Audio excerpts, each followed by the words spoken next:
아니 그런 얘기하면 안 되죠. 왜요? 아니 사람들이 오해할 수도 있잖아요. 응? 뭘 오해할 수 있잖아요. 어떤 오해요? 에? 어떤 오해? 몰라요. 저는. 미리 이 사람들에게 이 구조도가 다 전달이 됐을 것 같고. 이번에는 국민의힘이 여기에 대해서 진짜 보수라면 단절해야 된다. 보수가 원래 내세우는 것이 법치주의를 내세웁니다. 네. 저는 지금 국민의힘의 지금 이런 태도는 상당히 좀 문제가 있지 않나. 법원에서 이런 거 우리 처음 보잖아요. 그런 부분에서 더 엄중한 문제 있는 폭력이었다라고 저희들은 봐야 됩니다. 이게 사실이라면 우리 윤상현 의원님은 이제 전두환 시대 살고 계시는 거죠. 전두환 시대 이런 거.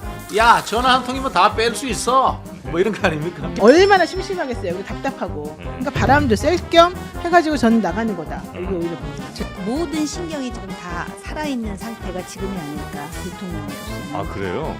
그러면 지금 바짝 긴장해가지고 지금 그러고 맨정신이잖아요. 한없이가 배운 정치 토크쇼 장르만 여의도 1월 21일 화요일 순서 시작하겠습니다. 반갑습니다. 정프로고요. 정말 대혼돈의 시대입니다. 이 시대에 그래도 무게중심 잘 잡고 여러분께 너무 흥분되지 않은 뉴스들로 또 해석들로 좀 전해드리도록 노력을 많이 하겠습니다. 자, 오늘도 함께해 주실 네 분 소개해 드릴게요. 정우김 전 의원님 나오셨고요. 네 안녕하세요. 네, 반갑습니다. 네. 아유, 자, 회원은 어디 미용실 다녀오시는 거죠? 분장실. 이 분장실이에요? 와, 이렇게 품격 있고 우아할 수 있을까 싶습니다. 박진영 원장님 나오셨고요. 네 안녕하세요 박진영입니다. 아유, 반갑습니다. 노영희 변호사님. 네, 안녕하세요. 네, 헤어 좀 어떻게 해달라고 좀 하세요.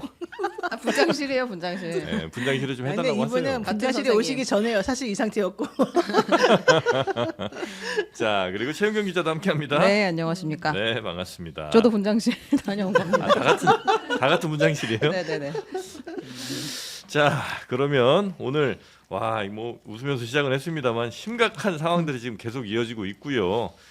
특히 법원을 이거 뭐 습격이라는 표현이 맞는 것 같은데 그죠? 이 법원을 습격한 사람들 지금 구속영장이 청구가 됐죠? 네, 그렇습니다.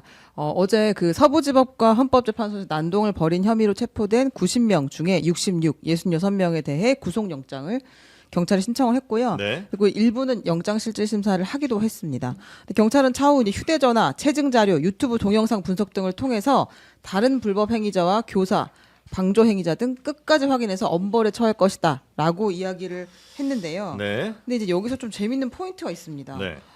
물론 이제 형이 어떻게 될 것인지 조금 이따 들어보면 되는데 상당히 그 젊은 사람들이 생각보다 많았다. 20, 30대. 네, 그러니까 네. 우리가 이제 태극기 집회를 가면 어르신들이 많다고 일반적으로 생각을 하는데 네. 이날 밤 서부지법 앞에는 그 젊은 사람들이 많았다. 체포된 현행범 중에 20, 30대가 51% 절반 이상이었다는 거예요. 그러니까 10대 1명, 20대 6명, 30대 19명, 40대 6명, 50대 11명, 60대 3명. 그러니까 20, 30대, 30, 40대가 많았다라는 네. 게 이제 조금 새로운 포인트다라는 거고, 그리고 천대엽 법원 행정처장이 어제 법사위에 나와서 답변을 한 것도 조금 주목을 해볼 만한데요. 네.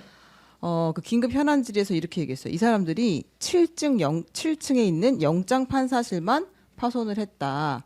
그러니까 이제 7층에 판사실이 있는데 유독 영장 판사 방만 의도적으로 파손이 되고 그 안에 들어간 흔적이 있는 걸로 봐서는 네. 이 부분에 대해서 좀 알고 오지 않았나 하는 추측을 하고 있다라고 이야기했습니다. 1층부터 쭉 보면 뭐 3, 4, 5층도 다 있을 텐데 7층에 유독 뭔가 알고 들어간 거 아니냐? 네. 아. 지금 이제 추측 단계고 그건 수사를 해봐야 할 것 같고요. 네.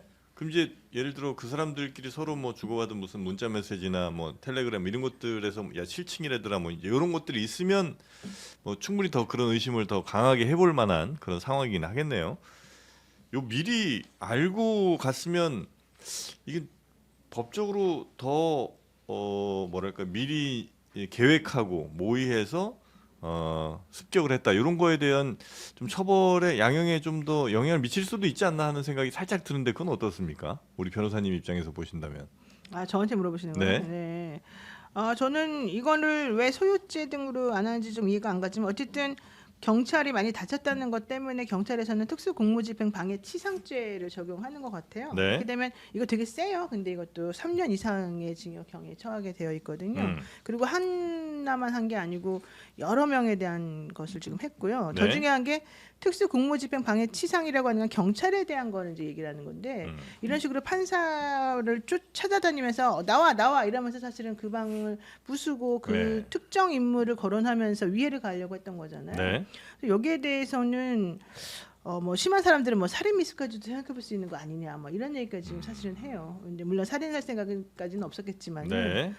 저는 그래서 이게 생각보다는 더 심한 범죄를 더 처벌을 해야 되는 거 아닌가. 특히 저는 7층을 돌아다니면서 이제 법원에 가면은 1층은 법정, 뭐 2층은 뭐 이렇게 써 있긴 하거든요. 네, 네. 그러니까 분명히 3, 4층은 안 갔을 거예요. 3, 4층에는 조정실 있고 법원이 있고 그러니까. 네, 네. 근데 이제 5층, 6층, 7층 보면 7층부터 판사실을 써 있고 그 앞에 스크린 도어가 쫙 있어가지고 아무나 못 들어가는데 그걸 다 부시고 들어갔는데 제 생각에는 미리 이 사람들에게 이 구조도가 다 전달이 됐을 것 같고 판사 네. 영장 판사는 몇 호실에 있다라든가 몇 층에 있다라든가 이런 정보는 다 이미 공개가 된 걸로. 만약에 그렇다면 그거를 알려준 사람이나 아니면 7층에 뭐 이런 거 있다 이렇게 얘기해 준 사람이 뭐 배우 내지는 뭐 조종 뭐 그렇죠. 사주 뭐 이런 걸로도 충분히 충분히 그렇게 할 수가 있어요. 처벌받을 수도 있어요. 그러면. 네네. 그러면 당연히 처벌 받아야죠. 네네. 그리고 지금 이 사람들에 대해서 무료 변론해주겠다는 사람들, 그 사람들 저는 제일 문제라고 봅니다. 무료 변론을 해주겠다는 사람들. 네, 왜냐하면 황교안 씨가 네. 자기는 검찰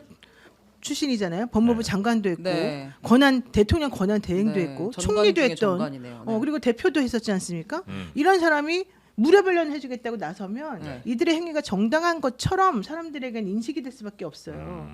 그러면서 왜 돈을 모집하는지 모르겠지만 어쨌든 간에 이런 식의 사람들을 많이 모아주겠다고 제가 그러고 있거든요. 네. 이런 행위는 저는 윤상현 의원부터 시작해가지고 정말 문제가 심각한 잘못된 판단력이 떨어진 사람들의 행동이다 생각하는데 네. 지금 이런 모든 일련의 행동들이 불법적이고 잘못됐다라는 걸 스스로 인식하고 반성해야 되는 타임인데 야 니네가 잘했어. 정진석 실장 같은 경우도 자기 SNS에다가 이게 정말 폭동인지 아니면 나중에 보면 돌이켜보면 비상 행동인지 뭐 밝혀질 거다 이런 식으로 말하지 않습니까? 이런 것들 전부 다 부추기는 행동이거든요.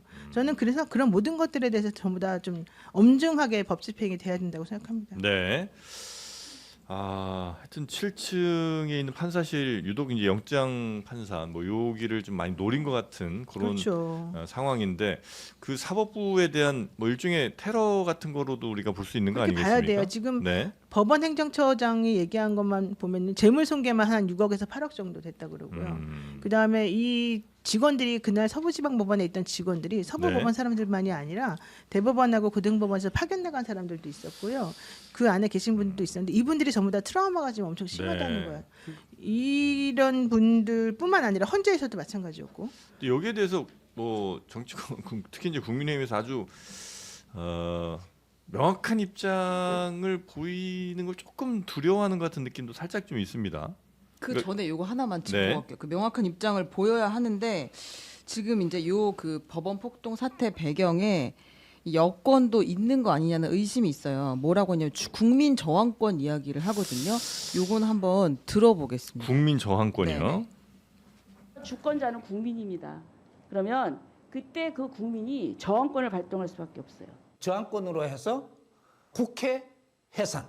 이걸 명령해야 돼. 국민이 명령해야 돼. 국민들을 어렵게 만드는 국회는 너희는 해산해야 되는 거예요. 이거 지금 안 하면 안 돼요. 국민 저항권이 이게 이제 시작이 됐기 때문에 윤석열 대통령도요 구치소에서 우리가 데리고 나올 수도 있어요. 네, 국민 저항권. 네. 국민 저항권이라고 하면 이제 정부에 의해서 뭐 국민들의 기본권이 갑자기 침해를 당했다든지 할 때 국민들이 최소한의 천부인권인 이걸 지키기 위해서 저항할 수 있다 뭐 이런 개념인 것 같은데. 우리나라 헌법에는 없습니다. 근데 미국 헌법에는 있어요. 네. 이게 이제 미국하고 우리나라의 차이점인데 네. 미국 같은 경우에는 국민이 먼저 생기고 그다음에 주가 생기고 국가가 생기고 그렇게 해서 민주주의가 사회 계약된 측면이 있어요. 근데 우리나라는 솔직히 말하면은 이식된 민주주의란 말이에요. 이식된 민주주의로서 완전한 하나의 이 대통령제 국가가 먼저 생기고 그 다음에 이제 국민의 권리가 나중에 나와요. 이런 측면에서 우리나라 헌법에서는 저항권이 없는데 아마 요 이야기를 트럼프가 그 트럼프 지지자들이 국회 난동했을 때 그때 이제 표현을 빌려가지고 쓰는 것 같은데 이게 좀 철학적으로도 적절치 않고요. 실제로 저는 이번에는 국민의힘이 여기에 대해서 진짜 보수라면 단절해야 된다고 봅니다. 보수가 원래 내세우는 것이 법치주의를 내세웁니다. 네. 그리고 보수적인 분들이 늘 이야기하는 것이 법원의 신성함을 이야기합니다. 그런 이야기할 때마다 제가 비웃었죠. 저는 뭐 그 법원의 신성함을 크게 인정하지 않는 사람입니다. 네. 이게 원래 진보의 입장이에요. 근데 보수는 법원의 신성함을 인정해야 돼요. 그런 부분에서 저는 지금 국민의힘의 지금 이런 태도는 상당히 좀 문제가 있지 않나 뭐 그런 생각이 아니 그리고 듭니다. 저기 일단 국민들이 기본권을 침해당했을 때 거기에 대해서 저항할 수 뭐 우리나라에는 그 개념 없다고 하시지만 설령 있다 하더라도 그러면 폭력적으로 하라는 소리는 아니죠. 그러니까 그러면 계엄을 선포했을 때가 사실 국민의 기본권이 침해된 거지. 네네. 지금 현재 법정에서 뭐 이렇게 이루어지는 이게 국민의 기본권을 침해하는 일은 아니잖아요. 아니, 지금 윤석열 대통령이 네. 법원의 결정 자체를 다 부정하지 않습니까? 그런 상황이니까 이제 선동되어 있는 거고요. 사실은 이제 국민의 저항권이라는 것 자체도 불복종 운동이라든가 네. 그런 식으로 전개돼야 됩니다. 그 영문학과 나온 분들 아실 거예요. 월던이라는 그 수필 집선 소로라는 네. 사람이 시민의 불복종 뭐 이런 이야기가 책이 있거든요. 네네. 그게 이제 미국에서 이제 불복종 운동의 하나의 이제 이론적 근거가 되는데 그런데 이제 불복종 운동에 대한 그 비폭력성 네. 이런 것들은 이야기를 합니다. 그런데 헌법적인 부분에서는 우리나라는 존재하지도 않고 그다음에 금방 제가 말씀드린 것처럼 이거는 폭력을 동원해서 이루어진 불복종이기 때문에 네. 사실은 소요 내란에 가깝다 이렇게 보는 게 맞습니다. 네. 참 미안합니다. 이런 거에 대해서는 우리 정호김 전 의원님은 어떻게 혹시 보시는지. 지금 뭐 대충 그 맞는 이야기들을 하셨기 때문에 단지 이제 큰 틀에서 보면은 아까 이식된 민주주의를 말씀하셨잖아요. 네. 자유민주주의라는 것이 이식된 지 100년이 아직 안 됐어요. 이런 상황에서 민주주의가 고도로 부패한 것이 바로 폭도주의거든요. 그래서 디모크라시가 아니고 마바크라시라는 전문 용어가 있어요. 그러니까 민주주의가 잘못되면 폭도 정치로 변질한다 그랬는데 지금 그 법원을 공격하는 그 행위는 오히려 지금 국민의힘에서 네. 나서서 이거는 이렇게 하면 안 된다라는 그런 원칙적인 입장을 견지했으면 오히려 국민들 특히 중도층으로부터 더 많은 지지를 받지 않았을까라는 생각을 잠시 해보고요. 네. 특히 우리나라의 문제는 아까 황교안 전 대표 얘기도 했는데 만약 이런 것들이 사실이라면은 기본적으로 민주주의에 대한 그 왜곡된 인식도 문제이지만 우리나라 교육에 어디서부턴가 뭔가가 좀 잘못됐다라는 생각도 들어요. 왜냐하면은 이 리더로서 이제 그 나름대로 자리매김해 온 사람들의 입장이 네. 상당히 이렇게 안정적이어야 되는데 우리는 그러한 어떤 리더십보다도 진영 논리가 우선하는 것 같아요. 그러니까 내 편이 폭력을 하면 이거는 왜 그 말 있잖아요. 내로남불이라고. 지금 그런 것들을 자꾸 줌으로써 사실 그 조배숙 의원이나 황교안 대표 같은 사람이 아까 그 천공이나 정광훈 목사 같은 사람하고 같이 비유된다라는 걸 본인이 상당히 치명적으로 생각을 해야 되는 거거든요. 근데 네. 지금 이런 지경까지 왔다라는 것이 사실 좀 참담하죠. 네. 저는 이제 국민저항권이 어디서 이렇게 나왔나 봤더니 하여튼 이 흐름이 좀 있더만요. 1월 6일인가 그 스카이데일리라는 데서 네. 그 이희천 교수라는 칼럼 쓰신 분이 그 국민저항권 얘기를 제가 찾아보긴 하여튼 처음 얘기를 합니다. 그러니까 지금으로부터 한 2주 전쯤이죠. 그 다음부터 일부 유튜버들이 조금씩 이제 쓰기 시작하고 검색량이 많아져요. 예, 그러니까 유튜버들 그다음에 뭐 특정 언론 여기가 서로 이제 상호작용하면서 여기에 이제 정치권도 가끔 뭐 국회의원들도 껴서 이렇게 이제 서로 돌리면서 선순환을 시키더라고요. 그게 이제 아까 말씀드린 것처럼 이제 트럼프 지지자들이 국회에 침입했을 때 있었던 일인데 네. 이게 또 경중을 따지면요 국회하고 법원하고 또 좀 다릅니다. 음. 국회는 이른바 이제 민주주의의 전당이기 때문에 때로는 갈등이 존재할 수도 있습니다. 네, 물론 네, 네. 국회에 침입해서 파손을 하고 그 다음에 민주주의적 절차 과정에 개입해서 때려 부순다 이런 폭도지만요. 민주주의는 국회는 살짝 갈등이 있을 수 있습니다. 네. 그러나 법원은 최종 결정을 내리는 곳이에요. 그렇기 때문에 사실은 이제 보수적인 분들이 법원의 신성함을 이야기하는 것이기도 하고요. 네. 그리고 한국에서 국회 앞에서 시위하고 막 갈등 상황을 많이 봤지만 법원에서 이런 거 우리 처음 보잖아요. 그러니까. 예, 그렇지 않습니까? 예. 그런 부분에서 더 엄중한 문제 있는 폭력이었다라고 저희들은 봐야 됩니다. 네. 하여튼 뭐 가짜 뉴스가 지금 굉장히 무분별하게 엄청 쏟아지고 있는 거는 맞는 것 같아요. 네, 이제 방금 예. 그 스카이데일리 이야기를 하셨으니까 간단하게 말씀을 드리면 네. 여기서 이제 계엄군이 경기 수원에 있는 선거관리연수원에서 중국인 간첩 99명을 체포했고 미국에 인계했다라는 이제 기사를 낸 거예요. 네. 근데 그 기사가 빠른 속도로 이제 퍼졌다. 그 이제 우파 지지자들한테. 그래서 이제 우리 취재진이 한번 가서 확인을 했는데 그래서 만났는데 취재 기자는 못 만났고 스카이데일리의 이제 대표라는 사람을 만나서 물어봤더니 네. 아, 이게 그 계엄 선포가 윤 대통령과 미국 트럼프 당선인의 공동 작전이다라는 주장도 이 사람이 한 거예요. 우리 취재진을 만나가지고. 네. 그러면서 이제 JTBC도 같이 한번 취재해보자라는 이야기를 했는데. 공동 취재 제안입니까? 네, 공동 취재 제안이 왔는데요. 아무튼 이런 그 보도가 있었고 네. 이것에 대해서 주한미군이 공식 입장을 밝혔습니다. 가짜 보도다, 거짓 보도다. 거짓 보도를 자제해달라는 입장을 아, 그래요? 냈습니다. 네네. 이제 이 스카이데일리에 저도 이제 접속해서 아까 보니까 그 독자께 드리는 걸 뭐 이렇게 해서 1월 18일자인가 뭐 있더라고요. 그래서 만약에 우리의 뉴스가 가짜다. 그래서 중국인 해커들이 뭐 잡혀 있는 게 가짜다라면 이 뉴스는 미국이 안 받겠냐, 일본이 안 받겠냐, 중국이 안 받겠냐. 왜 그들은 가만히 있느냐? 아, 요런 정정보도 식- 요청을 왜 안 하느냐? 이런 식의 예전을 하더라고요. 근데 했네. 그럼 그죠? 네, 했어요. 주한미군에서 입장 네, 발표를 사실 했습니다. 아니라고. 네. 네. 근데 이런 보도도 있지만 사실 지금 되게 중요하게 보는 건 그 권영세 비대위원장이 네. 민주당에 고발당한 극우 유튜버들한테 설 선물을 하겠다라고 한 거 아니에요. 그러니까 어떤 유튜버들이에요? 아까 위로와 격려의 마음을 배승희 담아서 네. 선물 명단에 포함시켰다고 발표를 했는데 예. 이 설 선물은 제주항공 참사가 발생한 전북 무안에서 생산된 곱창 김 한 속입니다. 김인데요. 김, 네. 곱창 김입니다. 선물 받은 유튜버 배승희, 고성국, 이봉규, 성창경, 신의 한수의 신혜식, 배인규, 김상진, 그라운드 씨의 김성원, 김채환, 공병호 이제 10명이거든요. 아. 이 중에 일부는 이제 선물 안 받겠다라고 거절하긴 했습니다. 아, 그래요. 왜 안 받겠대요, 그 사람들은? 네, 부적절하다고 이제 입장을 밝혔는데요. 네, 그거 하고요. 그다음에 이제 윤상현 의원이 했던 행동들이 또 이제 주목받고 있잖아요. 서부지법 담장 넘다가 경찰에 이제 사람들이 붙잡히니까 네. 자신한테 도움을 청하는 문자 메시지가 많이 왔다는 거예요. 윤상현 의원이 내가 관계자랑 얘기를 했고 곧 훈방될 것이다라고 이야기를 해서 이제 민주당은 이거 폭동을 더 부추긴 거다라고 하면서 제명안을 내겠다고 했습니다. 이건 조금 잘된 시그널은 그 시위하는 사람들에게 줘야 될 시그널은 좀 아닌 것 같은데. 이거 거짓말이라고 지금 얘기되는 거 아닙니까? 어제 행안위에서 네. 이 질문이 있었지 않습니까? 그 마포 경찰서장에게 질문을 국회의원이 했어요, 민주당에.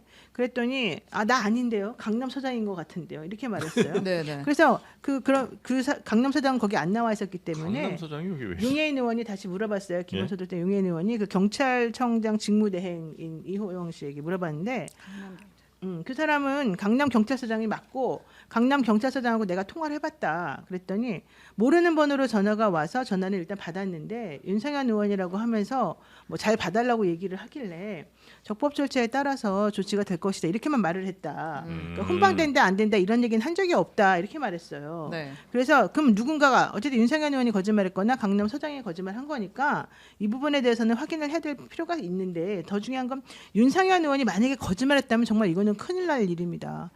이게 훈방이라고 하는 것은 사실은 그 경미한 범죄 행위에 대해서 앞으로는 그러지 말아라라고 하고 입건도 안 하고 그냥 돌려보내는 걸 우리가 훈방이라고 하거든요. 네. 그래서 근데 지금 어제 그 며칠 전에 있었던 서부지방법원의 그 폭동은 의도적이고 나라의 근간을 흔드는 것이었고 사람이 그렇게 많이 다쳤습니다. 근데 이것을 그냥 경미한 범죄인 것처럼 취급하면서 곧 훈방될 거니 걱정하지 말아라. 이런 식으로 현역 국회의원 얘기를 했다 그러면 있을 수 없는 일인데 그거를 지금 자기는 원래는 경찰 관계자한테 듣고서 마치 말해준 것처럼 얘기를 했단 말이에요. 네. 그러면 그랬는데 알고 봤더니 경찰 관계자는 그런 말 한 적이 없다 그래. 그러면 이건 윤상현 의원이 의도적으로 거짓말을 했거나 아니면 경찰 관계자라는 강남 서장이 거짓말을 한 건데 현실적으로 이 둘 중에 누가 거짓말했는지, 이 거짓말의 의도는 무엇이었는지, 그래서 그 결과는 무엇인지 이걸 확인해야 될 필요가 있지 않습니까? 네. 또 경찰서장 이건 뭐 그냥 아주 개인적인 상상인데 경찰서장이 무슨 일이 생겼을 때 훈방 조치 될 거예요. 그러니까 그렇게 이렇게 말은 안 해주죠. 얘기하기가 쉽지 않을 것 요즘 같은데. 경찰 절대 그죠? 그렇게 안 합니다. 그렇게 뭐 얘기하기는 쉽지 이게 않을 것 같은데. 사실인지는 모르겠습니다만 예. 만약에 사실이라면 우리 윤상현 의원님은 이제 전두환 시대 살고 계시는 거죠. 전두환 시대 이런 야 전화 한 통이면 다 뺄 수 있어. 뭐 이런 거 아닙니까? 근데 모르는 사람한테 전화했다는 거잖아요. 강남 사장 얘기에 의하면. 뭐 그 당시에 국회의원이면은 모르는 사람이라도 공공기관에 전화해서 야 다 그러니까. 뺄 수 있어. 80년대면. 우리의 그렇지 우리의 그 저기 잘못 실수한 거야 빼줘. 뭐 이런 거 이제 통하는 시대죠. 그 시대 생각하시는 것 같아요. 내가 느그 서장이랑 마그할 줄 알아. 그렇지 그래.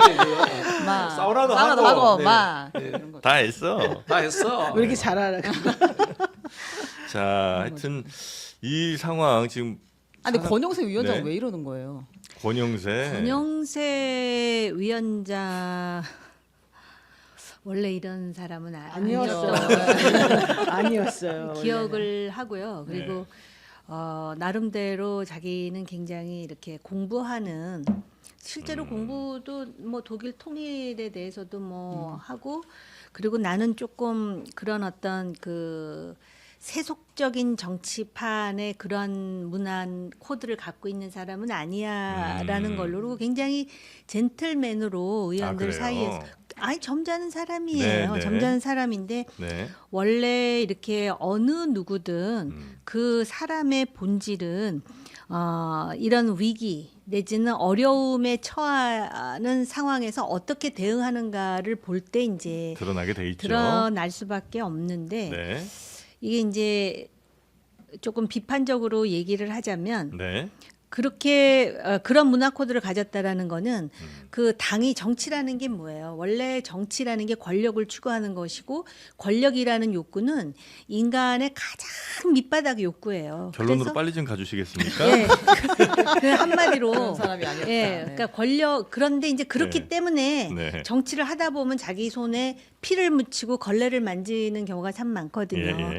그런데 이제 아까 그렇게 좋은 사람이고 이런 사람이 아니었다라는 것을 또 뒤집어서 얘기를 하자면 네. 손에 피 묻히는 걸 별로 선호하지 않는 그런 성정을 가지고 있다라고 표현할 수도 있다라는 얘기를 네. 제가 좀 길게 했죠. 그러니까 그만할까요? 아니 그러니까 그런 사람인데 네, 네, 그러다 이런 선택을 보니까 했습니다. 위기 상황 이런 되니까 상황이 되다 보니까 네. 본인의 밑바닥에서도 네. 지금 이 상황에서 이런 극우적인 그런 행동을 하는 사람들이 네. 차악 내지는 필요악처럼 필요하다고 생각을 하는 거예요. 권영세 위원장이 그런 것 같아요. 그러니까는- 왜 그렇게 생각해요? 예? 왜 그렇게 생각해요? 그러니까 그 밑바닥의 저변에 그런 사람이구나. 보수는 무엇인가? 그럼 보수의 가치는 무엇인가에 대해서까지는 아직 자기 확고한 정리가 안 돼. 예. 그러다 보니까 그 예. 10명에게 예. 곱창김 뭐 보냈나요? 그래서 보낸다고 했는데 네. 맛있긴 그랬던 합니다. 이거 개인적인 해석인데 그렇게밖에 볼 수밖에 없어요. 지금 비대위원장의 역할이 굉장히 중요하거든요. 네. 이럴 때 본인이 선을 그어줘야 돼. 이건 아닙니다. 그렇죠. 이건 보수의 가치가 아닙니다. 그래야 되는데 뭐 억울하잖아요라는 그런 인상을 주는 몇 가지 멘트를 하면서 곱창김을 보낸다 하니 저는 그렇게 해석이 제가 사실 권영세 위원장 그렇게 비판할 정도가 아닐 정도로 가까웠던 분이에요. 그렇습니까? 그럼 과거에. 왜 이렇게 아니, 아니, 뭐. 어려우신가 했더니 난처한 질문을 네. 의원님한테 아니, 난처하지 아니요 난처하지 않아요. 제가 그런 건 난처해 하면서 그런 사람은 아니에요. 네. 권영세 위원장이 들었으면 좋겠어요. 지금 위원장으로서 이렇게 하면 안 된다라는 얘기를 하고 싶은 선을 거예요. 그어야 되는데 그럴 용기가 지금 없는 상황인가 보죠. 네. 제가 대신 대답하면 안 돼요. 좋습니다. 하세요. 제가 보기에는 권영세 위원장이 예. 여론조사가 올라가는 부분에 대해서 예. 굉장히 속 빠진 것 같아요. 그런 것 같아요. 네, 그래 여론조사. 이게 정치 지도자와 대중의 상호 침투 현상이라고 볼 수 있는데 정치 지도자가 극우적 발언들을 해서 계속 끌고 가잖아요. 네. 윤석열처럼. 예. 그러면 그 지지 대중들도 극우로 가요. 근데 또 대중들이 극우로 가니까 정치 지도자는 또 역으로 여기 내가 발 맞춰야 되겠다라고 강박관념을 가져요. 이게 지금 제가 봤을 때 권영세 대표의 상황이 아닌가 그런 생각이 들고요. 네. 여론조사와 실제 투표 지형, 그다음에 사회 계층의 분위기는 완전히 다르다라는 것을 좀 이해해 주셨으면 좋겠어요. 제가 돈 주면 가서 특강해드릴 용의가 있습니다. 알겠습니다. 여론조사 너무 네. 우리 실제 투표하면 여론조사처럼 나오지 않는다. 휘둘리지 마라. 예, 제가 말씀드릴 수 있습니다. 네. 그럼 당장 지금 근데 여론을 파악할 수 있는 국민들의 뜻을 파악할 수 있는 방법이 그들 생각에는 여론조사밖에 없다 이렇게 아마 판단을 또 하시는 모양이네요. 그러면. 그렇죠. 네. 아니 제가 볼 때 권영세, 권성동 정도면은 이 여론조사의 보수 우파가 과표집됐다는 거를 모르지는 않을 알죠. 거예요. 그러나 이제 여기서 이렇게 하면 안 됩니다. 그러면은 또 그 극우 지지자들로부터 엄청난 비난과 욕을 들어 그런 걸 기본적으로 겁난다라는 표현은 그렇고 네. 겁이 저어된다? 난다기보다는 그렇지 저어된다라는 정도로 우려한다. 우려한다. 네. 참 그 단어 선택이 어려워요. 우리 정호김 의원님과 하려면. 자 그리고 윤석열 대통령 수인 번호가 나왔습니다. 네, 0010. 맞습니다. 네. 이게 번호가 어떻게 나온 건지는 모르겠는데요. 예. 윤석열이어서 10이 나왔다는 이야기도 있었습니다. 재밌게 기자까지 그러면 어떡합니까? 이것도 그냥 들은 이야기를 그래요? 한 이야기 몰라요. 근거를 이게 어떻게 번호를 배정하는지를 아직 취재를 못했습니다. 네. 그런 상황이고요. 그 윤석열 대통령은 공수처의 조사를 계속해서 거부를 하고 있습니다. 어제 공수처가 이제 서울구치소를 찾아가지고 강제 구인에 나섰어요. 끌고 나와서 조사를 하겠다. 계속 네. 기다렸는데 윤 대통령 측이 거부를 해서 결국에 조사하지 못하고 돌아간 상황입니다. 그리고 이제 윤 대통령 측에서 직후 오늘 헌법재판소에 출석을 할 것이다. 라고 이야기를 했고요. 네. 얼굴을 볼 수 있고 이제 입장 발표하는 걸 우리가 볼 수 있을 것 같습니다. 가능하면 앞으로 모든 헌재 변론 기일에 참석할 것이다라고 이야기를 했거든요. 앞으로 헌재 변론은 다 나간다. 네네 계속해서 이제 같은 전략을 취하고 있는 것 같은데 예. 공수처의 수사는 계속 거부해 왔고 공수처는 적법한 수사기관이 아니라고 주장을 해왔잖아요. 근데 헌재 재판에서는 계속 탄핵 심판은 적극적으로 일단 임하겠다는 취지는 있었어요 그동안. 출석을 한다고 하면 뭐 차상 초유이긴 합니다. 네. 네. 자 윤석열 대통령이 헌재 재판만큼은 그러니까 두 개를 완전히 좀 이렇게 분리해서 좀 보고 있는 것 같은데 헌재 재판만큼은 굉장히 열심히 하려고 하는 이유가 뭐라고 혹시 보십니까? 일단 뭐 나와봐야 나오는 건데요. 지난번에도 나온다고 해서 안 나왔거든요. 말만 이렇게 할 수도 네, 있다. 그래서 이제 이게 침대 축구의 또 방법이 아닌가라는 의심도 됩니다만 네. 만약에 나온다면은 형사법을 다루는 그 수사라든가 네. 형사법정하고 달리 여기에는 정치적 이야기를 할 수 있으니까 정치적 선동의 장으로 쓰려고 하는 것이 아닌가 그런 생각이 듭니다. 또 이제 선거 부정 이야기하고 지난번에 그 변론인들 나와가지고 크림 전쟁 이야기하고 뭐 별별 거 다 나왔지 않습니까? 네. 그래서 윤석열 대통령이 뭐 이게 또 말하는 거 좋아하니까 재판관들 입을 막고 본인이 실컷 한번 떠들어 보겠다. 그걸로 가지고 또 이 자기 지지자들이 준동되면 좋지 않나 뭐 이런 생각 가질 것 같아요. 제가 보기에는 네. 변호사들이 조금 요청을 하는 것으로 알고 있고요. 네, 왜냐면- 이거는 하셔야 된다. 네, 왜냐면 자기네들이 가서 그때 계속해서 혼나고 말도 안 되는 소리 한다고 이제 타박을 많이 받았거든요. 네네. 그래서 그러지 말고 대통령이 직접 오셔가지고 당신의 무게감으로 당신이 이 사람들을 좀 제압해달라. 그리고 얼굴을 보여주어야 실질적으로 저 사람들이 탄핵 결정하기를 좀 꺼려할 수 있다. 그러니까 서면으로만 서류로만 심사를 하게 되면은 인용 결정을 내리기가 쉬우니까 오히려 얼굴을 보여줘서 부담을 좀 주자. 이제 이런 전략이 하나가 있고요. 네. 또 하나는 나와가지고 계속해서 얘기를 해야지 판사들이 이걸 끊지를 못한다. 중간에 그래서 시간을 조금 오래 가게끔 할 수 있다. 이제 이런 전략이 조금 하나가 있고요. 당사자가 예, 세 번째는 이제 그 탄핵에서 그러니까 탄핵 심판에서 대통령이 요구하는 거하고 이 변호사들이 요구하는 거를 무게감을 다르게 받아들인다 재판관들이. 그러니까 당신이 나와가지고 절차와 관련해서도 이런저런 지적들을 다 해줘라. 그러면은 판사들이 조금 우리들이 말하는 건 무시하더라도 판사들이 당신은 함부로 못할 것이다. 이제 이런 얘기가 있었고요.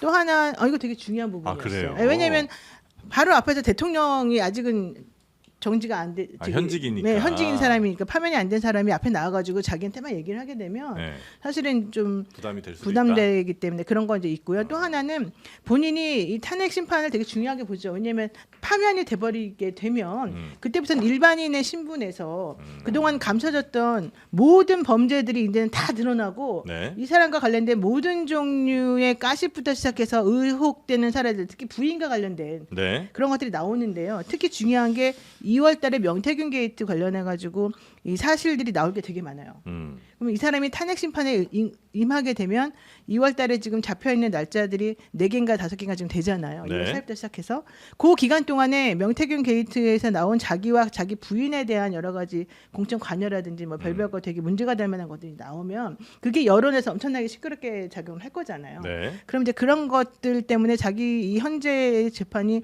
자기에게 불리하게 돌아가는 거는 자기가 좀 막아보겠다. 네. 이제 그런 생각들을 좀 하는 것 같아요. 아니 근데 이제 그런 재판 뭐 어느 재판이나 비슷하겠습니다만 뭐 피의자 혹은 뭐 지금 재판받는 사람이 내가 하고 싶은 얘기 막 이것저것 있다고 다 할 수 있는 게 아니고 보통은 판사가 물어보면 거기에 대한 답을 하는 거 아니에요? 보통 그렇게 해야 되죠. 근데 이분은 그런 거 무시하고 할 것 같아요. 그럴 수 있나? 제가 볼 때는 아마 그 취임해가지고 국정 운영하고 지금 이제 영어에 몸이 된 상황에서 네. 아마 가장 그 긴장 모든 신경이 지금 다 살아있는 상태가 지금이 아닐까 대통령으로서는. 아 그래요? 그럼요. 지금 바짝 긴장해가지고 지금 그리고 맨정신이잖아요. 임기 중에는 좀 덜했는데 아니 술도 못 뭐 여러 마시고 가지 뭐 얘기가 유튜브 있는데 그리고 뭐 내가 들리는 대통령이란 걸 얘기니까 이제 알았다 이런 얘기도 했잖아요. 얼마 지금 전에. 그리고 본인이 자칫 잘못하면 내란죄의 수괴로 예. 어떤 극단 처형을 받을 수도 있다라는 거를 율사기 때문에 모를 리가 없습니다. 근데 네. 지난번에 이제 그 구속 적부심 때도 그랬고 본인이 등장하니까 대중들이 흥분한다라는 걸 확인한 거예요. 네. 그런데 이게 문제가 뭐냐면은 정치인들이 말입니다.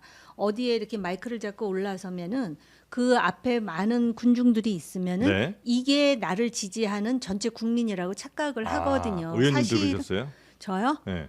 저는 굉장히 이성이 감성을 좀 압도하는 스타일이라. 다른 근데 정치인들은 좀 그런다. 아니 왜냐하면 흥분할 수밖에 없어요. 예. 그리고 나를 이렇게 지지하는데 나를 지금 체포하고 구속했다라는 아. 생각도 들 것이고 네네네. 그다음에 그 변호인 중에 지금 공식 변호인인지 여부는 모르겠으나 그 석동현 씨 같은 경우는 네.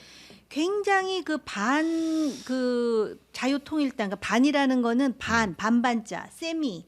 그 자유통일당 정치인처럼 행동하는 측면이 있어요. 요번에 이 네네네. 폭도들의 난입도 그렇고. S 변호사님. 네. 그러다 보니까 아니 석동현 변호사예요. 아, 그렇습니까? 근데 아무튼 그 지지자들의 반응이 예. 본인이 헌재에 등장할 때마다 예. 커질 수 있다라는 그런 그 고무되어 있는 심리적 상황인 것 같아요. 예. 그리고 본인이 그 설날에도 그 메시지를 보내잖아요. 메시지를 보면 거기 분명히 시그널이 있다고요. 여기에 반응한다고 생각을 하는 거예요. 그렇기 때문에 아까 시간 지연뿐만 아니라 그래서 헌재에 꼬박꼬박 나오는 것이 본인에게 유리할 거라는 판단을 본인 스스로 하는 것이고 사실은 이럴 때는 변호인들이 판단을 해서 조언을 하는 걸 들어줄 때 오히려 전략적으로 효과가 있는데 네. 제가 볼 때 모든 이러한 그 상황을 지금 대통령이 네. 서울구치소 안에서 주도하고 있다라는 네. 방증이 지금 있는 것 네, 같다라는 그것도 맞는 말씀인데. 생각에 더해서 그런데 이게 한계가 있어요. 한계에? 요 한계까지만. 네, 네. 네네. 왜냐하면은 헌재에 나와서 얘기를 하다 보면은 네. 길잖아요. 장광설이잖아요. 네, 네. 그러다 보면 반드시 허점을 노출할 가능성이 아. 있다라는 것하고 자기 말에서 뭔가 문제가 있는 당연하지 거를. 재판관이 그거 탁 묻지 않겠어요? 요번에도 그거 물었다는 거 아니에요? 그 뭡니까 그 저 뭐라 그랬죠? 눈꺼내서 아니 요번에 구속 적부심할 때 한마디 네. 물었다는 게 그 입법 관련해 가지고 네, 맞아요. 아, 그거 네. 한마디를 입법기구. 탁 묻잖아요. 사실 그거 네, 핵심이거든요. 근데 대답을 잘 못하더라고요. 근데 그거를 지금 그 가물가물하다, 네. 기억이 가물가물하다라는 걸로 이미 언론 보도에 다 나지 않았습니까? 네. 그리고 아마 이제 그거를 하는 동안에 여러 가지 뭐 명태균을 포함해서 우리가 그동안 몰랐던 뭐 심지어는 뭐 작살로 고기를 잡은 얘기까지 그거는 나오잖아요. 좀 이따 다시. 네, 아무튼 그럴 얘기하겠습니다. 거라는 거예요. 근데 이럴수록 국민의힘은 네. 좀 중심을 잘 잡아줬으면 하는 에이. 그런 바람이 있어요. 네. 이게 되게 중요한 부분이요. 보통 이제 변론을 할 때 당사자가 나와서 뭔가 어필하는 것이 유리하다고 생각하는 경우가 있고 그렇지 않은 경우가 있어요. 나와가지고 오히려 햇소리하고 이상한 소리하고 그러면 오히려 이제 문제가 생긴다고 해서 변호인들이 막는 경우가 있는데 네. 저는 처음에 변호인들이 윤석열 대통령을 막는 게 윤석열 씨를 막는 게 맞다고 봤어요. 왜냐하면 워낙 본질하고 어긋나는 자기 혼자만의 막 세상에 빠져가지고 말을 하면 판사들이 보기에 저 사람 좀 정상이 아니다 이렇게 생각할 수가 있었거든요. 근데 저는 이번에 엑스맨들이 이 변호사라고 생각해요. 변호사들 나가고 제대로 된 말을 하는 걸 본 적이 없어요. 그러니까 이분들이 얘기하는 거나 대통령이 얘기하는 거나 제가 보기엔 그 수준이 그 수준이고 차라리 윤석열 씨가 나와가지고 그냥 자신의 소신을 확신적으로 얘기하는 게 나을 수도 있겠다 생각이 들어서 제가 봤을 때는 오히려 뭐 변호인들이 윤석열 씨가 이상한 말 할까봐 못 나오게 처음에 하고 공수처도 일부러 못 나가겠다 이런 얘기 들었었는데 네. 그 사람이에요. 그 변호사들이나 그 사람이나 똑같은 사람이에요. 내가 보기에는. 네. 그래서 별로 그건 중요하지 않았던 것 같고 네, 네. 하나의 제일 현실적인 이유 심심해요. 그 안에 있으면. 근데 말할 그거 기회도 없고. 매우 큽니다. 사실 되게 커요. 답답바람 쐬는 예, 게 진짜 커요. 왜냐하면 변호인들은 그래서 집사 변호사가 필요한 거거든요. 아. 그러니까 변호사들이 와가지고 바깥 소식도 전해주고 네. 대화도 해주는데요. 이 사람 같은 경우에는 공수처도 안 나가죠. 그 다음에 자기 혼자 안 들어가지고 한 번도 그런 적이 없잖아요. 혼자 있어본 적이 없잖아요. 네. 그러니까 얼마나 심심하겠어요. 그리고 답답하고. 그러니까 바람도 쐴 겸 해가지고 저는 나가는 거다. 이게 오히려 봅니다. 제 돈까지 가는 길이 나쁘지 않습니다. 네, 제가 봤을 때는 내일 아침에 그 극우 유튜버들의 썸네일 이렇게 나올 겁니다. 12시간 동안 윤석열 대통령 필리버스터로 헌법재판관 제압해. 지침 네, 내려갔습니다. 그런 식으로 아마 나올 것 같아요. 아 그래요. 근데 사실 헌재에서 물어볼 게 굉장히 그래 아주 막 복잡한 내용도 별로 아닌 것 같은데 심플하게 그러니까 그 계엄령 내리는 과정에 문제가 있었나 없었냐, 혹은 뭐 그 계엄령을 내릴 만한 상황이었냐, 그죠? 그다음에 국회의원들 이렇게 묶으려고 했었냐. 23일날 증인신문이 중요하잖아요. 그렇죠. 네. 포고령. 23일날 김용현이가 나오잖아요. 예. 그 증인신문에서 아마 그 김용현이 말을 제대로 못하게 옆에서 찌려보는 역할을 또 할 겁니다. 아 윤석열. 이거 되게 중요해요. 왜냐면 맞아, 맞아. 증인이 나왔는데 그 증인이 내가 말한 거하고 그동안에 다른 말을 지금 할 것으로 보이잖아요. 네. 예를 들면 포고령 같은 경우도 김용현 측에서는 윤석열 대통령이 다 이렇게 지침을 줘가지고 그걸 보고 써갖고 간 것이지 내가 뭐 베껴 쓴 게 아니다 이런 얘기 했는데 네. 오히려 그리고 통행금지 빼줘서 정말 훌륭한 대통령이다 이런 얘기까지 했는데 대통령 측에서는 아니다 이러면서 전부 다 김용현이 잘못했다는 식으로 나왔잖아요. 네. 그것 때문에 김용현 측 변호사가 사실 벼르고 있었거든요. 그래서 23일 나와가지고 딴 얘기를 하려고 그랬는데 이날 나와가지고 딱 쳐다보고 막 눈을 부리부리하면서 쳐다보면서 있다고 생각해 보세요. 얼마나 부담스럽겠어요. 아 그래요. 네, 이거 되게 중요한 부분이에요. 째려보는 아니 역할. 근데 나 이게 궁금해서 그런데 포고령은 원래 계엄사령관이 작성. 내리는 건데 네. 네. 이거를 어쨌든 그 전 국방부 장관이 국방부 장관으로서 대통령의 지침을 받아서 했다는 이 자체는 문제가 안 되는 거예요? 뭐 그러니까 계엄 근데 사령관이 처음 해보는 거지. 사실은 이게 권력을 가지고 있는 상황에서 지금 계엄 선포가 되니까 네. 이거를 아마 법으로 판단하기도 그렇고 참 여러 가지 논란은 계속 나올 것 같습니다. 네. 그 포고령 관련해서 지금 양쪽의 입장이 약간 좀 달라지고 있는 거 그거 네. 한번 살짝 짚어볼까요? 저희가 이제 그래픽으로도 방금 보여드렸는데 네. 이제 김용현 전 장관은 포고령을 내가 쓴 것은 맞다. 초안을 내가 한 건 맞다. 근데 대통령이 이거 보고 법전 찾아본 다음에 지침을 줬다. 그 데스킹은 분명히 본 게 맞다라고 이야기를 한 거고, 그다음에 윤석열 대통령 측은 계속해서 아니 이거 김용현이 과거 포고령을 잘못 뺏겨가지고 그냥 가지고 온 것이다 하고 본인 좀 거리두기를 하려고 하는 그런 상황입니다. 아니 전공의들 저 때려잡으러 간 건 그러니까요. 어디서 뺏긴 거야? 윤석열 대통령 이야기를 더 믿을 수 없는 게 말씀하신 것처럼 이게 뭐 5.17 계엄 학대 80년도에를 뺏겼다 뭐 이런 이야기했는데 그때는 의료 분쟁이 없었습니다. 그리고 의사들 처단하라 이런 이야기 없었기 때문에 이건 또 황당무계하고요. 또 김용현이 그런 이야기 하잖아요. 저거 뭐야 12시 통행금지 없애라고 했다 이런 이야기를 봐서는 네. 윤석열이 직접 다 확인했다 이렇게 봐야 될 것 같아요. 원래 어쨌든- 통행금지도 있었는데 그것도 이제 네, 우리 네. 대통령께서 삭제해 주셨다 이렇게 했었죠. 어쨌든 비상입법기구 그 문건 최상목에게 건네졌다는 거. 네. 그거에 대해서 윤석열 대통령이 측이 정말 비겁한 게 내가 썼는지 가물가물하다. 네. 자기가 쓴 거를 왜 모르겠어요. 근데 자기가 썼는지 가물가물하다. 그래서 네. 지금 저것까지 정확히 나왔는데 저 문서인가요? 아니면 저게 저 문서 아, 임의로 문서예요. 만든 거예요? 네. 사본인 걸로 사본이에요, 알고 사본인 있는데. 거예요? 어제 네. 보도가 됐습니다. 네. 저는 저 문서가 굉장히 중요하다고 생각을 하는데요. 지금 그 이 불법 계엄의 핵심 기획자 누군가가 드러나지 않고 있다고 봅니다. 저 워드 타이핑을 윤석열 대통령이 쳤겠어요?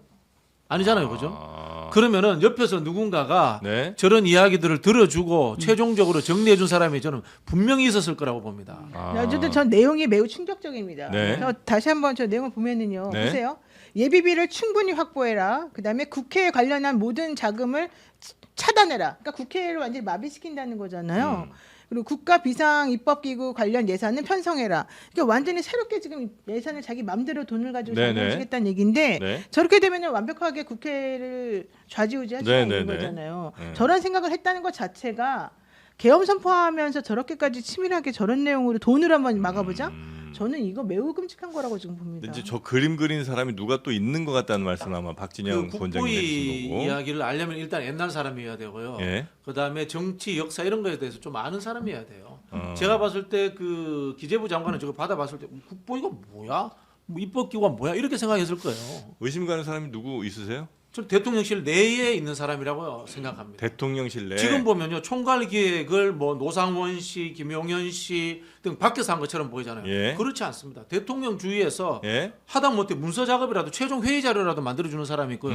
기재부 장관뿐만이 아니라 다른 장관들에게도 쪽지를 나눠줬다라는 이야기가 있습니다. 네. 그렇다면 그걸 분명히 옆에서 붙어가지고 윤석열 귀에 속삭이면서 이것들을 진행하고 체크했던 사람이 저는 분명히 있을 거라고 보고 그 사람 그런 사람을 바로 저는 알 수 없죠. 알 수 없어요. 알 수 없죠. 제가 뭐 네, 네. 안에 있었던 사람이 아니니까. 네. 일단 공식 입장은 네. 김용현 전 장관이 자기가 작성을 했다라고 네. 이제 변호사를 통해 이야기는 했어요. 그러면서 이제 이게 비상 입법 기구는 국회 대체 기관은 아니다라고 주장을 하고 있습니다. 하여튼 뭐 누가 정확하게 그렇게 그림을 그렸는지 뭐 좀 더 수사가 있어봐야 되겠습니다만, 요 굉장히 핵심적인 증거다. 저 문건 자체가 그런 이제 말씀 좀 주셨고, 그래서 요거는 지금 최상목 그 권한대행도 사실 이제 요거 종이 받아서 맨 처음에는 무슨 행동했는지 봐야죠. 예, 이게 거짓말을 적어서 뭐 했어요. 누구 줬다 뭐 이렇게 차관에게 했는데 줬다고 했었죠. 네. 상식적이진 않은 해명인데 뭔가 좀 아주 투명하지는 않은 몇몇 상황들이 좀 있는 것 같아요. 네. 최상목 권한대행에 대해서. 저게 받아봤을 때 문제다 그러면은 반납 아니면 찢거나 그렇게 해야 되잖아요. 찢으면 안 되죠. 안 찢어서 증거인데. 다행인 거 아니에요, 지금? 아니, 저걸 왜 증거로서는 찢어? 그런데 네. 그 당시에 이제 국무회의에 참여했던 사람 입장으로서는 근데 그걸 이제 다른 직원에게 줬다는 거 아니에요? 차관에게 줬다고 하든가 뭐 차관보라고 하든가 그런데 네. 부하 직원에게 줬다는 것은 이게 행정 조직에서는 명령의 의미가 담겨 있습니다. 아 그렇죠. 네 그리고 또 이른바 F4 회의를 했다는 거 아니에요, 그죠? 네. 예. 재정을 한번 찾아보려고 했다라는 거 아닙니까? 그렇다면 이거 굉장히 의심의 여지가 이게 있죠. 경찰청장은 그런 종류의 쪽지를 받고서 자기 부인 앞에서 찢었다 그랬잖아요. 네네. 최상목은 차관 보에게 주어서 보관하게 하고 있다가 나중에 이걸 공개한 거잖아요. 이 네. 둘의 행동을 생각해 보면 보세요. 이 비상계엄이 성공할 거라고 생각하는 사람과 비상계엄이 실패할 거라고 생각하는 사람의 행동인 걸로 저는 보여요. 만약에 이게 실패할 거다라고 생각을 하는 사람이라면 찢어서 증거를 없애죠. 원래 일반적으로. 나중에 그게 예, 문제가, 문제가 될 수 될까 봐. 있으니까 자기가 가지고 있으면 자기가 위험하지 않습니까? 음. 그런데 혹시 이게 성공할 수도 있다. 성공할 수도 있다. 그래가지고 혹시 이런 식으로 조치를 했냐 안 했냐를 물어볼 수도 있다. 내지는 예. 그런 조치를 내가 저 사람에게 시켜야 되겠다라고 생각한다면 현실적으로는 사실은 그걸 놔둘 수도 있는 거죠. 아니 근데 또 하나의- 놓고 나온 사람은요. 또 하나의 이제 가능성은 네. 이거는 실패할 수도 있는데 실패할 땐 내가 증거로 해가지고 이 사람을 죽여야 되겠다 이렇게 생각을 해볼 수도 있는 거죠. 네. 그러니까 최상목 씨가 어느 상황이었는지 모르겠지만 다른 경찰에 있던 다른 사람들이 찢은 것하고는 다른 행동을 했단 말이에요. 자, 근데 하시려다가 못하신 말씀 뭐였죠? 아유, 까먹을 뻔했는데요. 저기 대통령의 권력, 그러니까는 어느 조직이든 네. 권력이 물론 권력이라는 거는 영향력이잖아요. 네. 그런데 그게 이렇게 집중이 되어 있는 상황에서는 그 대놓고 노를 하기도 어렵고 뭐 그럴 수 있죠. 이거는 사실은 지금 이제 대통령실 내지는 지금 국무위원들에게만 해당하는 게 아니라 어느 조직이건 이 권력이 집중되어 있으면은 극한 상황에서 네. 이런 일이 발생할 수 있다라는 걸 또 보여주는 하나의 교훈이에요. 민주당도 마찬가지고요. 그런데 아무튼 그 이제 찢었다 그랬잖아요. 네. 경찰청장의 경우에는. 근데 찢었는지 지금 어느 구석에 있는지는 누구도 본 적이 없고 본인의 말뿐이니까. 네네네. 그래서 이거를 이렇게 우리가 합리적이고 이성적으로 분석하기는 좀 쉽지 않을 것이다. 그 상황에서 아마 그 계엄을 선포했을 때 우리가 느낀 황당함들은 다 있었을 것 같아요. 그럴 수 있죠. 있었는데 권력이잖아요. 자기를 뽑아준 사람이고 그런 상황에서 극단적인 그런 어떤 그 결정 장애의 상황에서 그렇게 다양하게 나온 것이지 그거를 이렇게 우리가 합리적으로 분석하기에는 지금 그 경찰청장은 부인한테 아니 이런 황당한 일이 있어 하면서 찢었다 그러는 자체도 사실은 자연스럽지 못해요. 그러니까 비상식적이죠. 찢은 것도 자연스럽지 좀 이해가 안 못해요. 돼. 그리고 지금 어쨌든 최상목은 외교부 장관과 함께 음. 그 반대를 어찌됐든 했다라는 거 아닙니까? 했다고 주장하고 그런 있어요. 상황에서 쪽지를 주니까 본인이 안 읽어봤을 리는 없어요. 상식적으로. 그렇죠. 네, 그리고 그렇죠. 이제 네. 전달을 했다라는 게 네. 저 지시를 했다라는 측면도 있지만 자기의 책임을 어쨌든 전가했다. 그런 측면도 있고 그러니까 이거를 우리가 일일이 해석하긴 그런데 결국은 그 국보위의 사례를 가지고 이렇게 해서 쪽지를 나눠준 거잖아요. 이게 그 원장님 생각하신 대로 굉장히 용의주도했다라고 볼 수도 있지만 네. 어떻게 보면 옛날에 국보위 때 한 거 쫙 해갖고 정리해가지고 아 이거는 기재부 거 이건 이렇게 나눠줬을 수도 있어요. 왜냐하면은 지금 말하는 것도 그렇고요. 그걸 생각했다는 자체는 너무 끔찍하지만 네. 그런데 그거를 그 이행하는 과정에서는 정말 치밀하지 치밀하지 못했다라는 생각이 저는 들어요. 네. 자, 그럼에도 불구하고요. 조태열 외교부 장관도 윤석열로부터 외교부 장관이 취해야 될 조치 사항이 적인 종이 한 장을 받았다라고 했거든요. 그래 분명히 이 문건 제작자가 있는 겁니다. 이 문건 제작자는 국보위라는 사실도 알고 있는 사람이고 네. 외교 관계에서 계엄이 발생됐을 때 불법 쿠데타일 때 우리가 어떻게 해야 되는지에 대해서도 알고 있는 사람이고 그런 총괄 기획자가 분명히 있다는 겁니다. 제가 봤을 때 김용현 장관한테 죄송합니다만은 이 정도 머리라든가 식견이 있는 분이 아닌 것 같아요. 제가 김용현은 봤을 때. 아니다. 네네네 외교라든가 국보위까지 아는 사람은 아닌 것 같고 네, 네. 분명히 내부에 이런 것들을 이해할 만한 수준의 사람이 존재했었다. 이걸 왜 언론이라든가 수사기관에서 못 찾고 있느냐라는 문제 제기를 제가 오늘 하는 거예요. 그 민정수석은 요즘 도대체 뭐 하고 그러면은 있어요? 비서실에서 했다고 민정- 보시면 저는 비서실에서 했다고 봅니다. 민정수석은 뭐 하고 있어요? 민정수석. 민정? 민정은 검찰이라든가 뭐 포렌식 뭐 이런 쪽의 전문가이지 요거는 정치적 사안이기 때문에 정치 그다음에 국가 원수로서의 외교권에 대한 상황이기 때문에 좀 다를 수 있다고 아니, 아니, 그러니까- 민정수석하고 이 네 명이 안가에서도 모이고 이 그거는 이제 긴밀하게 뭔가 움직임이 있어요. 그거는 계엄이 실패한 다음에 네. 법적으로 무슨 문제가 그건 나중에 있을지에 문제- 대해서 그건 나중에 문제고. 민정수석 아니 그게 F4가 그 나중에 열린 거예요. 계엄이 실패한 다음에 그 법무부 장관하고 민정수석하고 지금 법제처장. 법제처장하고 또 한 사람 4명이잖아요. 아니 거기서 말한 F4는 그런 파이낸스 측면이 부는 아니고 여기 기재부 예, 그건 쪽이고 기재부 쪽에서 그다음에 이제 실패 아, 후에 네. 안가에 세상 모인 뭐, 사람이 실패 후에 내신 안가 거고. 모인 거고 제 말은 안가 모이기 전에 그럼 이 사람은 전혀 이런 그 비상계엄에 대한 얘기를 몰랐겠느냐 그게 아니라는 거예요. 왜냐하면 김지현 이 대통령은요 기본적으로 물론 자기 주변의 사람은 이제 정치인이 됐으니까 네. 믿겠지만 원래는 검찰들만 믿어요. 원래는. 그리고 이제 김주현 민정수석 같은 경우는 자기가 믿는 사람이었기 때문에 그리고 실패한 다음에 곧바로 불러 모은 사람들은 자기가 되게 정말 중요하게 생각하는 사람들을 모은 거라 저는 그 전에 이 사람이 뭔가 이제 이런 걸 배후에서 대통령에게 뭔가 조언해줬을 가능성이 있지 않냐 이걸 물어보는 안에 거죠. 하나 그런 사람이 있고 지금도 드러나지 않고 있다면 지금 자기가 한 일들 혹은 뭐 그 당시 벌어졌던 일들에 대해서 빠르게 증거들을 없앨 가능성도 분명히 좀 이 존재하겠네요. 문서 작성한 그렇죠. 컴퓨터가 있을 거 아니에요. 네. 쉽게 말하면 제일 네. 쉬운 게 그 프린트가 있을 거고. 아니 근데 또 언뜻 생각해 보니까 지금 포고령도 그 국방부 장관이 복붙했다가 잘못해갖고 했다라고 얘기할 거면은 나중에 대통령이 나는 이거 생각도 안 했는데 누군가 쪽지를 해가지고 나눠주라 그래서 그렇게 말할 수도 있는 가능성은 열려 있겠네요. 네. 근데 그게 네. 과연 이제 오픈이 될지 네. 그거는 모를 일이죠. 문건 작성했던 노트북은 때려 부셨죠? 그랬다고 지금 이제 네. 단독 보도가 하나 나왔어요. 이거는 좀 확인을 좀 해봐야 되는데 네. 조금 전에 동아일보 단독 보도를 보면 김용현 장관 측이 포고령 1호 작성했던 그 노트북을 네. 파쇄를 했다. 그리고 이제 밑에 행정관이 망치로 두들겨서 부쉈다고. 뭔 노트북을 망치. 이게 그 조사기관도 그렇고 언론도 그렇고 이걸 좀 놓쳐서는 안 된다고 생각하는 게 예? 정치권에서도 그런 이야기를 합니다. 최종 회의자로 잡고 있는 놈이 네. 대장 잡고 있는 거야. 아. 그런 이야기를 합니다. 쉽게 하면 대표한테 올라가는 회의 자료가 예. 내가 만들면은 내가 빼고 싶은 거 빼버리고 내가 넣고 싶으면 넣는 거예요. 아. 그만큼 측근이고 중요한 자리인 거예요.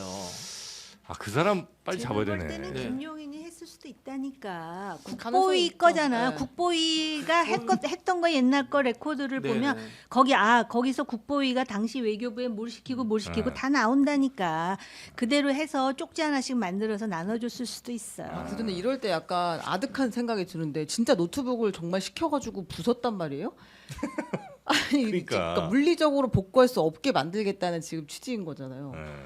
아니 뭔 너무 좀 90년대 생각 아니에요? 그러니까 이거 아니, 노트북에 80년대 생각. 아니에요. 이거 전자레인지에다가 핸드폰 돌리라는 얘기나 다 똑같은 얘기예요. 증거 인멸의 방법으로 이들이 사용하는 방법이에요. 항상. 너무 거칠어 무식하고. 이거는 토크까지는 시간이 너무 많이 갔네요. 토크까지 어려우니까 간단하게 얘기하자면 네. 그 전자레인지 돌리라는 얘기는 명태균 씨가 어제 재판에 나와서 잠깐 한 얘기였거든요. 근데 그걸 검사가 시켰다. 검사가 시켰다라고 주장을 했어요. 뭐라고 했냐면 이 나한테 검사가 아니 이 휴대폰을 가지고 전자레인지에 돌렸어야지 이렇게 얘기를 했다는 거예요. 전자레인지 돌려서 폐기해라. 우리도 전화기 반납하면 솔직히 부담스럽다. 이렇게 얘기했다는 거예요. 본인 혼자 들은 게 아니라 같이 있던 변호사들도 그 얘기를 들었다라고 네. 했고 검사도 그 얘기 자체를 부인하지는 않았습니다. 맞아요. 전자레인지 얘기가 나오기는 나왔던 것 같아요. 그래서 김수현 변호사를 따로 불렀어요. 전자레인지. 명태균 씨가 네. 와. 이 재판 월요일 날 하기 전에 네. 김수현 변호사를 불러가지고 자기가 접견을 한다고 했고 김수현 변호사가 자기 페이스북에다가 나 명태균 씨 접견하러 갑니다 이렇게 또 썼었어요. 근데 아마 이 내용을 확인 받으려고 했던 것 같아요. 그때 있었던 변호사가 바로 김소연 김소연하고 변호사예요. 남상관 변호사거든요. 두 사람이 같이 전자레인지 돌려라라는 얘기를 아니, 들었다. 만두 해동하라고 만든 전자레인지에 왜 핸드폰을 집어넣고 돌려? 근데 사실 이게 조금 되게 은밀한 얘기라서 네. 만약에 검사가 이거를 변호사가 있는 자리에서 그렇게 했을까? 그 부분에 대해서는 조금 부주의하다는 생각이 좀 들긴 해요. 네. 거기다가 이제 요건 하나 온 국민에게 알려야 돼. 검사가 이렇게 말했대요. 나는 아이폰을 쓰고 비밀번호도 16자리다. 다음엔 그렇게 해라. 이렇게 얘기했다고 근데 합니다. 비밀번호 16자리면 본인도 까먹지 근데 않나요? 매일 쓸 때마다 힘들 것 같은데. 스마트폰 전자레인지에 돌리면은 네. 전자레인지도 터지지 않나? 고장 나지 않나요? 전자레인지 그러니까 저는 터져. 모르겠어 안 돌리고 와서. 유심칩만 빼가지고 했겠지. 많이 아시네. 그게 전자레인지 그런 거 세부치 같은 거 하면 안 집어넣으면 된다. 불꽃 큰일 팍 나는데. 튀잖아요. 네. 네. 터지기도 하는데. 안 돼. 그 요리를 정말. 많이 해본 사람은 알아요. 네. 요리를 안 해봐도 알겠어요. 그 핸드폰이 거기 들어가면 네. 들어갈 것 같습니다. 자 그리고 경호처 관련된 뉴스들도 좀 있죠. 네, 경호처 관련된 거 이미 나왔던 게 확인된 게 하나 있는데 네. 이제 윤석열 대통령이 이 그 총 쏘는 거 있었잖아요. 지시가 총을 쏴서라도 막아라. 네, 이거 네, 실제로 김성원 차장의 지시였나, 윤석열 대통령의 지시였나. 윤석열 대통령이 직접 그 오찬을 갖고 이야기를 했다라는 걸 거기 참석자가 증언을 했습니다. 네. 직접 지시한 사람 윤석열이다. 그리고 이제 그 경호처가 이 윤석열 대통령 생일 파티에 병사들도 동원을 했다. 병사? 네, 군도 동원을 했다라는 거고요. 그냥 그렇다고 하고 넘어가겠습니다.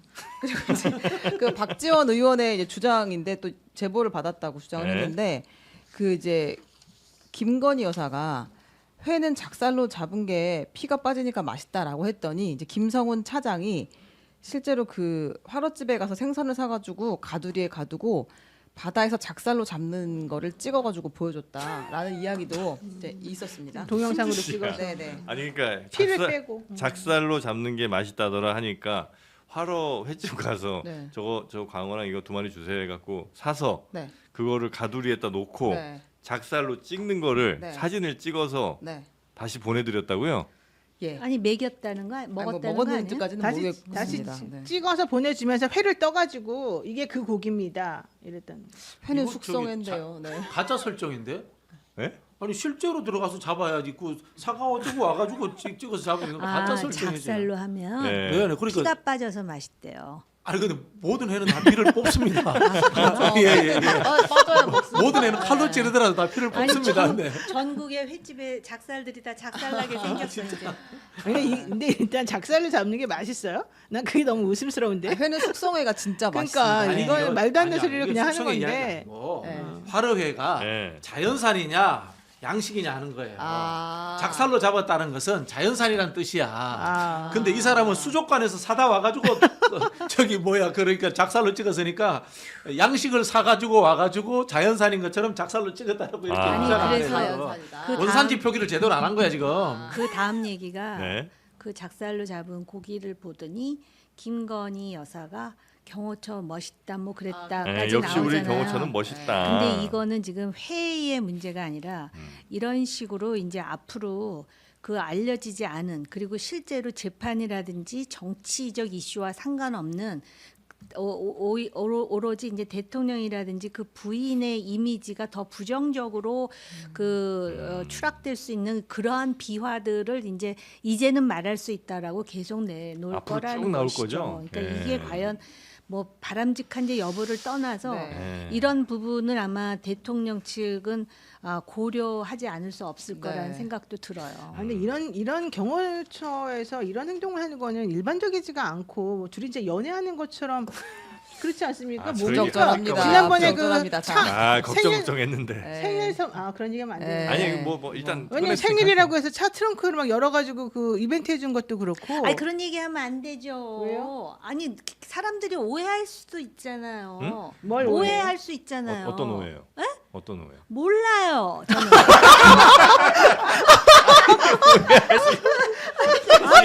이거는 난 이 의원님의 태도가 더 이상한데. 제가 여기서 본질로 돌아오면 네. 이건 하나 전달해야 돼요. 그러니까 윤 대통령 측에서 총기 사용 관련한 입장을 냈거든요. 윤갑근 변호사가 네. 대통령의 총기 사용 검토 지시는 사실이 아니다라고 네. 이야기를 했고요. 당시 시위대가 매봉산을 통해서 대통령 관저에 불법 침입할 것이라는 제보가 있어서 이제 이 뒤에 경계 근무를 강화하라고 한 것뿐이다라는 입장을 냈습니다. 여러분 정신 차리세요.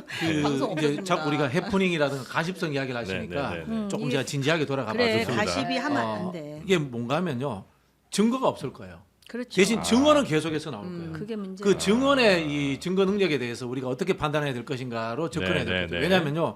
지금 갑자기 이름 생각나 김성훈 씨라든가 많은 사람들이 조기에 체포되지 않았고 아직도 활개치고 다닌단 말이에요. 수없이 많은 증거 인멸을 할 가능성이 있습니다.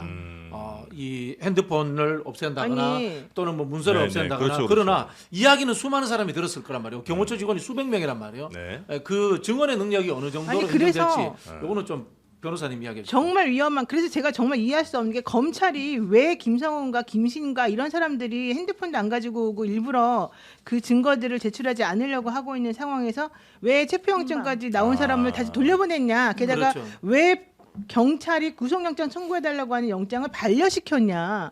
저는 그게 이해가 안 가요. 그러니까 왜냐면- 경찰이 신청했는데 네, 검찰이 검찰이 반려한 거예요. 그렇죠. 네, 그러니까 검찰이 법원에까지 안 올려준 예, 거거든요. 예. 그러니까 왜 그러냐? 실질적으로 이것 때문에 무슨 일이 벌어졌냐? 다시 이들이 경호처로 돌아가가지고 네. 실제 어제 안가 압수수색하려고 했는데 4시간 동안 하다가 실패하고 돌아오게 만들었잖아요. 그게 이 사람들 때문에 사실은 그렇게 벌어진 거거든요. 네. 근데 저는 검찰이 뭐 이미 대통령도 잡혔고 뭐 어쩌고 이렇게 변명 늘어놓는데 그걸 예. 저 이해할 수가 없어요. 왜 그렇게 해가지고 결국은 아무런 증거도 찾아내지 못하겠는지. 왜냐하면 법원에서 판사가 영장을 대통령에 대해서 영장 발부할 때 네. 증거인멸의 우려가 있다는 걸 특히 썼어요. 음. 증거인멸 우려가 있다면 안가라든가 관저라든가 이런 데에 들어가서 자료를 받을 수 있게끔 우리들이 확인하고 들어가야 되잖아요. 네. 근데 지금 그거를 못하게 한 게 바로 이 김신과 그다음에 이 김성훈과 이런 사람들이란 말이에요. 근데 그걸 뻔히 알 텐데 그러니까 경찰에서는 이 사람 구속해야 된다고 해가지고 영장 신청해달라고 보낸 건데 그거를 왜 반려를 하냐고요. 전 이해가 안 가요. 법원에서 최상목 판단을 대행도- 받아본 것도 아니고. 그렇죠. 최상목 대행도 자기 문제가 맘대로. 있는 게요. 예. 일반적으로 공무원이 체포영장을 2번씩 받고 이 정도 되면요 직위해제 시킵니다. 그럼요. 직위도 해제시켜야 하다못해 되는데. 대기 발령이라도 시킵니다. 네, 네, 네. 그대로 놔두면 상당히 문제가 있다는 생각이 들고요. 그래서 저는 어떤 의심이 드냐면은 네. 검찰이 김건희 수사를 할 때 도이치모터스 수사라든가 디올백 수사를 할 때 찾아가 가지고 핸드폰 맡기고 수사했잖아요. 네. 네. 그때 경호처에서도 누군가 있지 않았을까요? 핸드폰 수거한 사람이 누굴까요? 아. 경호처 직원 아닐까요? 저는 이런 부분에서 검찰과 이 경호처 아. 상층부 간의 어떤 서로 간의 약점 공유 이런 부분들까지도 의심이 됩니다. 검찰이 굳이 이걸 기각할 왜 법원에 그냥 판단 받아보면 되는 그러니까 건데 자기가 굳이 그럴 이걸 필요가 기각한 없어요. 이유는 혹시 검찰과 경호처 간에 뭐 모종의 합의 내지는 아니면 서로 갖고 있는 어떤 약점들이 있어서 서로 거리낌한 게 있지 않느냐 뭐 이런 의심이 드는 아니, 거예요. 그러니까 전 처음에도 이상했던 게 체포영장을 윤석열 씨에 대해서 집행을 하는데 네. 왜 김성훈 차장은 하루인가 이틀인가 또 놔뒀잖아요. 시간을 줬죠. 네, 체포영장이 김성훈에 대해서 이미 나와 있었어요. 네. 그러면 그때 같이 잡아가지고 그때 같이 따로따로 다른 방에 앉혀놓고 따로따로 원리는 수사를 하고 따로따로 조사를 해서 말이 일치하는지 아닌지 이런 거 확인해야 될 필요성이 있거든요. 네네네. 경호처장은 가장 지근거리에서 이 둘을 위해서 많이 한 사람이기 때문에 많이 안단 말이에요. 근데 그날도 안 하고 내버려 두니까 어떤 일이 벌어졌느냐. 경호처에서 실제 체포영장 집행에 협조했던 사람들이 무대기를 다 거기에서 지금 불안하다. 이 사람이 나 보복할까 봐 너무너무 걱정을 많이 했었다는 얘기고요. 네. 실질적으로 이 사람이 나중에 보복 조치하러 돌아온다. 이 얘기 다시 듣고 이들이 정말 그 트라우마가 너무너무 심해가지고 지금도 불안해서 못 살겠다 이런 얘기 하고 있대요. 네. 이런 일이 벌어지고 뻔하지 않습니까? 근데 어떻게 해서 그날도 봐줬냐 물어보니까 뭐 윤석열 씨가 이 경호처장은 조금 봐줘라 뭐 이렇게 얘기를 해가지고 봐줬다는 얘기가 있어요. 사실인지 아닌지 모르겠지만. 네. 근데 그러고 난 다음에 영장도 집행 못하게 하고 그 다음에 그 사람을 구속도 못하게 하고 무슨 짓인지를 도대체 이해할 수가 없어요. 네. 자, 그리고 오늘 민주당 얘기는 안 하나 봐요. 짧게 하나만 할게요. 그럼. 네, 할게요. 예, 할게요. 균형 잡힌 알겠습니다. 가정의 알겠습니다. 시사. 네. 네. 자, 그러면 민주당 얘기, 그 빵 얘기가 네. 갑자기 등장했습니다. 대통령이 체포된 지난 15일에 네. 우원식 국회의장이 전직 원내 부대표단과 만찬을 가졌습니다. 이건 이제 본인이 원내대표 할 때 같이 일했던 사람들을 부른 거거든요. 박홍근, 조승래, 위성곤, 유동수, 강훈식 이런 사람들이 왔는데 네. 여기 이제 조응천, 재윤경 의원과 함께 김경수 전 경남지사도 아. 참석을 했다라고 했는데요. 네. 여기서 조응천 그 전 의원이 이렇게 말했다고 합니다. 여기 인물들이 참 많다. 우리 진영이 소보로빵 한 가지만 팔라는 법 있냐? 성심당처럼 튀김 소보로도 팔고 네. 팥빵도 같이 팔자라고 하면서 건배사로 튀김 소보로라고 선창을 했다고 하고 참석자들은 우원식 파이팅이라고 후창했다는 보도가 있어요. 근데 이게 사실상 네. 조기 대선 국면을 이제 염두에 둔 거 아니냐는 이제 분석들이 나오고 있는 것이죠. 한 명 후보 우리가 몰빵할 필요 없다. 네. 좋은 후보들 많이 있으니까 네. 튀김소보로도 있고 팥빵도 우리가 준비할 수 있다. 그러면서 튀김소보로 하니까 우원식 화이팅 이렇게 이제 건배를 했다는 거죠. 그러니까 이제 소보로빵은 아마 이재명 대표를 얘기하는 것 같고 네. 튀김 소보로는 우원식 의장을 얘기하는 것 같고 팥빵은 김경수 전 지사를 얘기하는 게 아닐까라고 생각해 볼 수는 네, 있다. 추정해 볼 수 의원님 있다. 뭐 민주당을 좀 더 강하게 비판하고 싶은데 이 주제로는 강하게 비판하기가 어려워요. 그렇다면 정당 지지도 한번 가볼까요? 아, 그래, 마지막입니다. 맞아. 네. 진짜 마지막 정당 이게 이제 지지도가 어제 리얼미터 여론조사가 나왔는데 예. 되게 중요한 질문들이 처음 나온 질문들이 좀 있었어요. 정당 지지도가 국민의힘이 더 역전을 했다. 민주당보다 오차 범위 밖으로 더 많이 나왔거든요. 예. 그런 상황이 하나 있었고 그다음에 차기 대선 집권 세력 선호도 이야기를 하면서 집권 여당이 정권 연장을 해야 되느냐 아니면 야권이 정권 교체를 해야 되느냐 네. 질문이 있었는데 뭐 오차 범위 내이긴 하지만 정권 연장 응답이 상당히 높게 나왔다. 네. 이런 조사가 발표됐습니다. 그럼 요거는 아닙니다만 또 그 여론조사 꽃이라고 네네. 예. 거기에서 조사한 거에서도 국민의힘이 40% 나왔죠. 꽤 많이 나왔어요. 그래서 그러니까 그냥 뭐 질문이 좀 이상한 질문이다 혹은 뭐 그냥 아유 갓표집 이렇게만 그냥 치부하기에는 전체적인 여론조사 흐름이라는 게 꽤 좀 달라지고 있는 건 사실인 것 같은데 이건 혹시 우리 세 분은 어떻게 보시는지? 이건 일시적인 현상인 것 같아요. 일시적인 현상이다. 제가 봤을 때는. 왜냐하면 이 조사를 한 시기는 사실은 윤석열 대통령에게 매우 안 좋은 시기였고 네. 모든 것들이 다 기각되고 뭐 이런 상황이었거든요. 그런 상황에서 국민의힘 의원들이 그 건과 관련해 가지고 상식적으로 납득이 안 간 여러 가지 발언들을 많이 했고 네. 특히 서부지법 폭동 같은 경우도 사실은 이제 그 다음 날 물론 일어났지만 그 전부터 계속 부추긴다 이런 얘기까지 나왔거든요. 근데 이런 상황에다가 이 내부 내용을 또 들여다보면은 20대가 또 엄청나게 빨리 다 차서 응답을 한 것으로 나오고 또 전라도라 이런 쪽에서는 오히려 정권 연장에 대해서 35% 이상의 다 찬성하는 쪽으로 나오기도 하고 네. 그러니까 내부적으로는 조금 이 납득하기 어려운 것들이 이제 많이 나오는 것들을 보면 실제 이 기관의 문제라기보다는 요즘 사람들이 이 상황 자체를 되게 짜증나게 생각하고 있고 이 상황에 대한 책임론을 민주당이 좀 잘하지 더 빨리 해주지 더 시원하게 해주지 이런 식으로 좀 돌리는 것 같기도 하고 네. 그다음에 전체적으로는 아직 국민의힘의 대선 주자가 확실하게 딱 드러나지 않은 한 명으로 좁혀지지 않은 상황이라서 조금 일시적으로 좀 왔다 갔다 하는 그런 면이 있는 것 같이 보이는데 네. 이건 좀 있으면 지나간다 그렇게 지나간다? 생각합니다. 예. 저는 그런 입장하고는 조금 반대의 네네. 입장일 수 있는데요.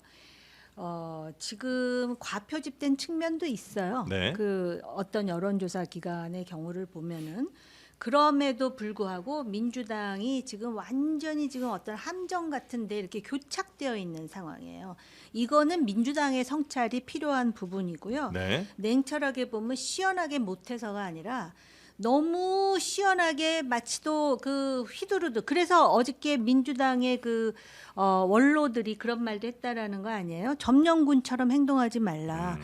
분명히 달라요. 박근혜 전 대통령 탄핵의 과정하고 네. 굉장히 다르다는 것하고 그다음에 아까 그 뭐 소보로 튀김 소보로 얘기했잖아요. 네. 근데 참 이해가 안 가.